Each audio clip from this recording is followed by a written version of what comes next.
हमने महाभारत देखी, रामायण देखा, सारे ग्रंथ पढ़ लिए, लेकिन हमने सीखा क्या? मुझे नहीं लगता कि हमने कुछ सीखा है। ये बात इसलिए कह रही हूँ मैं आज, क्योंकि आपने महाभारत में भी देखा, रामायण में भी देखा, हर पवित्र महाग्रंथ में देखा, बार बार हमें बताया गया है कि औरत का सम्मान होना चाहिए, औरत की इज़्ज़त होनी चाहिए। लेकिन क्या होता है? नहीं होता है ना।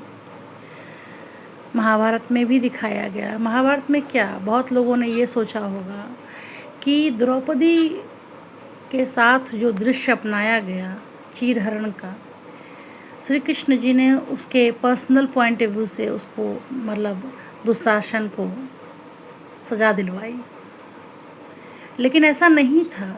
पर्सनल यहाँ पे तो कुछ था ही नहीं, क्योंकि समाज में संदेश जाना जरूरी था कि आपको नारी का सम्मान करना है और करना ही पड़ेगा। यहाँ पे किसी एक निजी औरत की बात नहीं हो रही थी। द्रौपदी जी भी कोई साधारण महिला तो थी नहीं, वो भी अग्नि से जन्म ली थी। लेकिन यहाँ पे मानवता को संदेश देना था कि अगर आप बुरा करते हैं और बुरा देखते हैं तो दोनों को सज़ा दी जाएगी। लेकिन आजकल हम लोग क्या सीखा? कुछ नहीं सीखा। आज भी गली चौराहे पर कितनी द्रौपदी है, कितनी द्रौपदी है, कितनी लड़कियां हैं, कितनी औरतें हैं। घर से बाहर निकलिए, न्यूज़पेपर उठा लीजिए, हर दिन आए दिन आपको सुनने को मिलेगा यहाँ उस औरत के साथ दुष्कर्म हुआ, वहाँ उस बच्ची के साथ हुआ। क्यों? उसके आवाज़ में दर्द नहीं? क्यों नहीं आते हैं कृष्ण? क्यों नहीं आते हैं कृष्ण उसको बचाने के लिए? क्योंकि ये कलयुग है।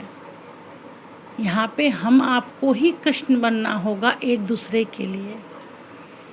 अगर ये कहीं आपको गलत दिख रहा है, हो रहा है गलत, तो आवाज़ उठाइए, उसकी मदद कीजिए। हो सकता है उसके लिए आप ही कृष्ण बन जाइए, क्योंकि भगवान तो आएंगे नहीं, भगवान तो माध्यम भेजते हैं ना।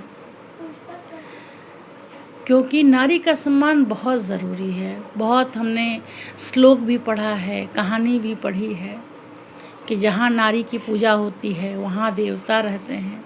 आज आपके समाज में आसपास में क्या नारी की पूजा हो रही है? आज तो और इतना खराब हो गया है कि शब्द भी नहीं मिलता है मुझे बताने के लिए कि नारी के साथ क्या क्या हो रहा है, क्यों हो रहा है। नारी भी तो अभिन्न अंग है आपका। उसका सम्मान कीजिए, उसकी इज़्ज़त कीजिए, बहुत ज़रूरी है। कृष्ण आप बन जाइए उसके लिए, अगर आपको कहीं दिखता है तो। हो सकता है अगला महाभारत ना लिखा जाए। अगर मेरी स्टोरी पसंद आए तो चैनल को सब्सक्राइब और लाइक कीजिए और शेयर कीजिए। हर उस महिला के लिए मेरे तरफ से ये संदेश है कि को भरोसा रखिए, कहीं ना कहीं आपको कृष्ण ज़रूर मिलेंगे। Thank you so much.